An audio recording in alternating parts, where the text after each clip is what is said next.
Hai Sobat Kecepikong 1996. Apa kabar semuanya? Balik lagi di video lainnya nih. Jadi mas mbak sekalian, nemuin orang yang bisa diajak tinggal bareng seumur hidup tuh luar biasa banget kan? Tapi jujur, kita semua tahu kalau buat banyak orang, ini nggak gampang. Proses nyari tahu siapa yang cocok, siapa yang enggak, itu kadang bisa bikin pusing dan nggak sedikit dari kita, kadang frustrasi banget. Kita sering mikir gimana caranya biar nggak kebawa ke hubungan yang salah, beracun, atau bahkan nggak sehat. Nah, hari ini kita bakal bahas 3 kunci penting buat ngenalin siapa yang benar-benar cocok jadi belahan jiwa kamu. Mungkin aja yang lagi dekat sama kamu sekarang, mungkin saja dosen kamu, atau bisa aja mantan kamu. Nah, buat semua yang penasaran, baik cowok maupun cewek, ini bakal relevan banget. So, sebelum lanjut, jangan lupa kasih komen di bawah ya.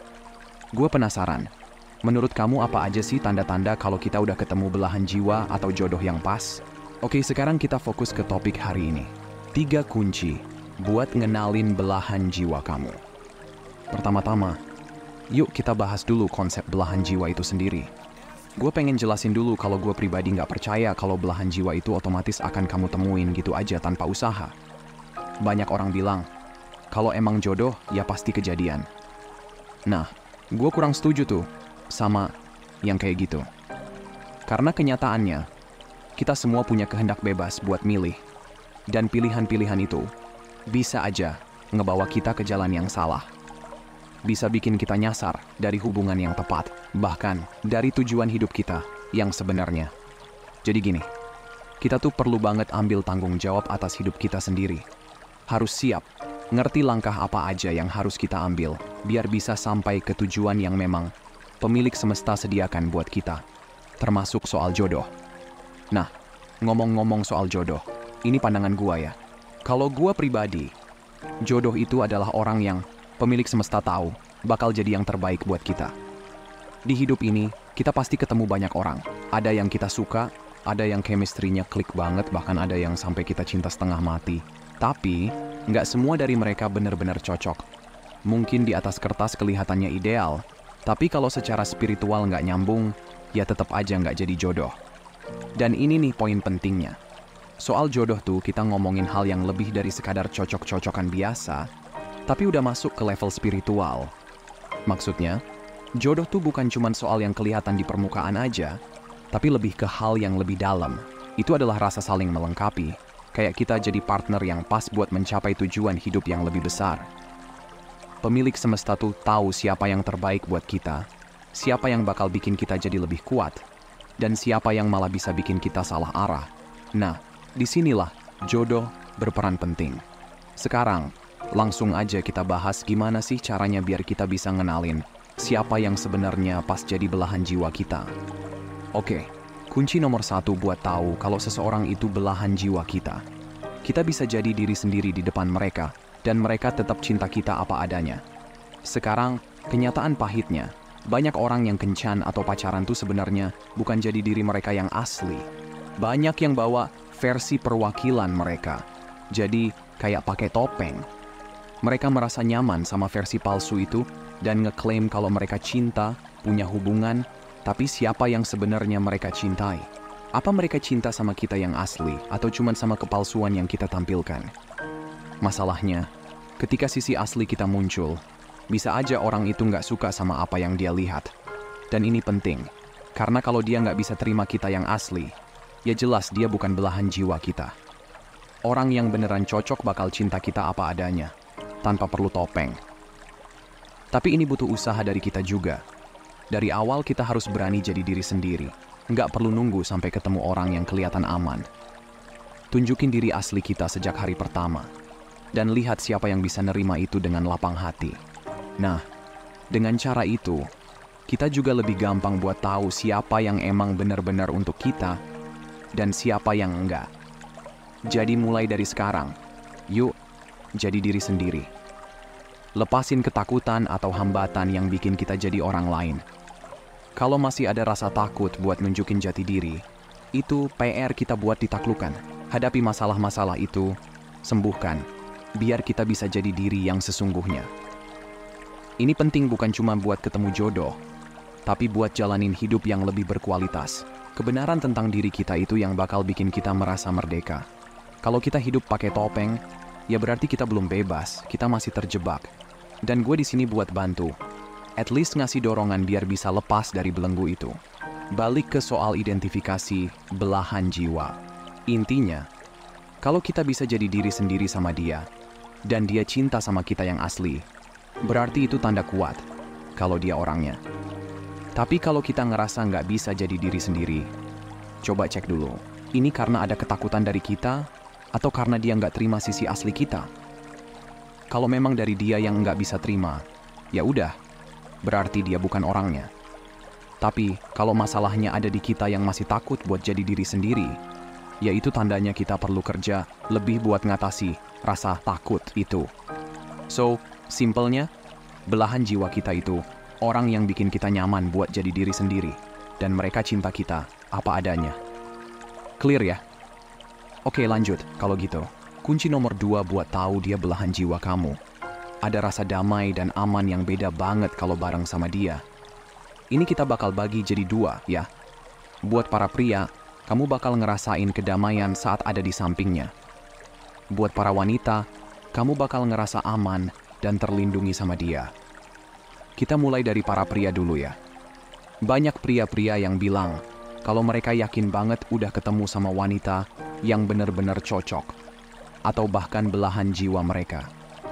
Nah, salah satu kesamaan yang muncul di cerita-cerita mereka adalah perasaan damai yang muncul saat bareng sama dia. Ini bukan soal apa yang si wanita lakukan secara spesifik, bahkan cuma dengar suaranya, atau sekadar duduk di sampingnya aja udah bikin damai. Ini lebih dari sekadar apa yang kelihatan dari luar. Ini perasaan yang nyampe ke tingkat spiritual. Karena banyak orang bisa bersikap baik dan manis, tapi nggak selalu bikin kamu ngerasa damai, kan? Kadang kita malah ngerasa nggak nyaman atau canggung. Tapi, kalau kehadirannya bisa bikin damai, itu udah tanda kuat ada koneksi yang mendalam. Buat para wanita, kurang lebih sama, tapi yang lebih kerasa itu rasa aman dan nyaman. Bukan berarti pria itu harus sempurna atau selalu benar, tapi ada sesuatu dari energi dia yang bikin kamu ngerasa terlindungi saat di dekatnya. Hal ini bikin kamu jadi lebih mudah buat terbuka atau jadi lebih rentan di depannya. Dan ingat, ini soal perasaan yang lebih dalam. Kalau kamu ngerasa aman pas bareng sama dia, itu sinyal kuat kalau dia cocok buat kamu.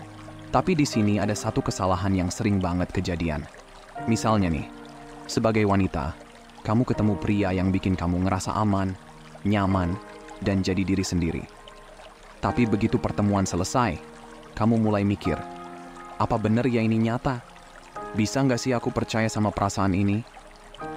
Nah, rasa takut dan logika mulai ambil alih, bikin kamu overthinking dan malah ragu. Hal ini sering muncul bukan karena energi dia yang nggak tulus, tapi dari bagian diri kita yang belum sembuh sepenuhnya. Jangan sampai bingung dan campur aduk antara rasa aman yang dia bawa dengan rasa takut yang muncul dari diri kita sendiri.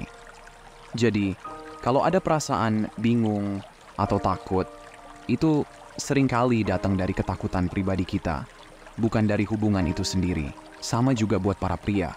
Misalnya kamu ngerasa damai banget sama dia, tapi begitu ngobrol sama teman, mereka mulai ngelempar pertanyaan. Kamu yakin dia bisa dipercaya? Yakin dia belahan jiwamu? Dulu juga kamu pernah salah. Kata-kata mereka bikin kamu mulai was-was dan ragu. Padahal rasa damai yang kamu dapat dari dia itu nyata, bukan dari komentar negatif orang di sekitar.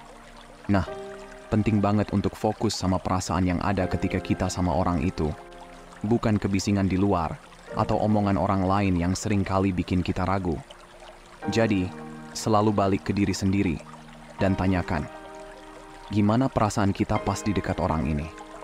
Rasa aman dan damai itu biasanya nggak bisa dibohongin. Dan kalau emang kita ngerasa kayak gitu, ya mungkin itu sinyal yang selama ini kita cari.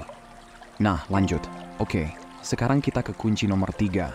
Ini penting banget. Kamu akan dapat konfirmasi dari pemilik semesta. Nah, gua tahu mungkin ada yang mikir, oh, bakal ada tanda dari langit nih. Tapi sabar dulu, jangan buru-buru. Waktu kita bilang konfirmasi dari pemilik semesta, maksudnya bukan kita nyari tanda-tanda visual atau hal-hal aneh yang tiba-tiba muncul ya. Karena gini, ada pepatah yang bilang, hati-hati nyari tanda, karena setan juga bisa masang papan reklame. Banyak orang suka banget ngebaca situasi dari tanda ini atau tanda itu, tanpa mikir kalau tanda-tanda itu bisa banget kita salah tafsir. Kalau ada tanda-tanda yang ambigu, terus kamu tanya ke orang-orang, pasti deh jawabannya bisa beda-beda. Jadi, waktu kita ngomong soal konfirmasi dari pemilik semesta, ini tuh bukan soal nunggu kejadian acak atau hal-hal aneh yang kelihatan jelas banget. Konfirmasi ini datangnya lewat doa. Kamu tanya langsung ke pemilik semesta, dan kamu nunggu jawabannya di dalam hati dan jiwa kamu. Gue tahu ini mungkin nggak mudah buat semua orang, terutama kalau kamu belum terbiasa dengerin pemilik semesta lewat doa. Tapi coba latih diri buat rutin ngobrol sama pemilik semesta lewat doa. Nggak cuma soal hubungan aja, tapi juga soal hidup sehari-hari. Nah, kenapa sih konfirmasi dari pemilik semesta ini penting banget? Biasanya nih, kebanyakan orang nggak pernah tanya pemilik semesta dulu sebelum menikah. Dari yang sedikit sisanya, ada yang bilang mereka udah dapet jawaban tidak dari pemilik semesta, tapi tetap memutuskan buat lanjut. Polanya kelihatan banget kan? Banyak orang yang skip tahap konfirmasi dari pemilik semesta, atau nggak terlalu peduli sama jawaban yang udah dikasih. Makanya, kita sering banget lihat hubungan yang berakhir gagal, pasangan yang nggak nyambung, atau pernikahan yang nggak berjalan mulus. Jadi, penting banget buat jangan skip konfirmasi ini, dan dengarkan jawabannya sebelum bikin keputusan besar dalam hubungan. Nah, hubungan yang buruk itu dampaknya nggak cuma kedua orang yang terlibat aja loh. Hubungan yang nggak sehat bisa jadi akar dari lebih banyak masalah ke depannya, terutama buat anak-anak, keluarga, bahkan lingkungan sekitar. Ini yang bikin energi negatif dari hubungan yang disfungsional bisa nyebar luas. Karena ini bisa jadi efek domino. Satu hubungan yang buruk bisa menginfeksi hubungan-hubungan lain dan terus berdampak negatif ke banyak orang. Nah, beda cerita kalau kita ngomongin hubungan yang baik, sehat, dan penuh dukungan. Hubungan yang sehat itu punya efek sebaliknya. Dari satu hubungan sehat, energi positif bisa nyebar, menular ke hubungan-hubungan lain. Ini bikin hubungan yang baik tuh penting banget. Makanya, kita harus hati-hati banget milih siapa yang kita izinkan buat masuk ke dalam hidup kita. Karena keputusan ini bisa mendorong kita ke arah yang lebih baik, atau malah sebaliknya. Jadi poinnya di sini, selalu penting buat mengenali dulu orang yang cocok sebelum serius dalam hubungan. Dan satu langkah pentingnya adalah sembuhkan dulu diri sendiri. Kenapa? Karena kalau kita belum sembuh dari luka masa lalu, kita kayak ngeliat dunia pakai kacamata rusak. Perspektif kita nggak jelas dan kita gampang salah lihat. Dengan sembuh, penglihatan kita bakal jadi lebih jernih, dan kita bisa tahu dengan lebih baik siapa yang benar-benar cocok buat kita, siapa yang enggak. Bahkan kita bisa lebih mudah menghindari atau mengatasi hubungan yang toksik. Jadi, buat rekap singkatnya. 1. Pastikan kamu bisa jadi diri sendiri waktu sama dia. 2. Pastikan kamu ngerasa damai buat pria atau aman buat wanita saat bersama dia. 3. Dapat konfirmasi dari pemilik semesta bahwa ini emang orang yang tepat buat kamu. Jadi, gimana menurut kamu? Apa kunci yang paling penting dalam nemuin belahan jiwa menurut versi kamu? Yuk, komen di bawah. Dan ingat, proses nemuin belahan jiwa nggak selalu mudah atau selalu sesuai sama apa yang kita pikirin. Kadang ada kebingungan di jalan, tapi bukan berarti pemilik semesta yang bikin semua itu jadi bingung ya. Seringnya, itu karena ada benturan antara apa yang kita harapin sama apa yang sebenarnya kita butuhin. Oke, itu aja untuk hari ini. Semoga kalian suka ya. Sehat selalu. Seperti biasa, hargai diri kamu di atas perasaan kamu. Abaikan apa yang kamu rasain dan ingat apa yang kamu layak dapetin. Kalau mau hubunganmu jauh lebih baik dan sehat, hargai dan perlakukan dengan baik diri sendiri dulu. Makasih udah nonton ya, dan sampai jumpa di video berikutnya teman-teman.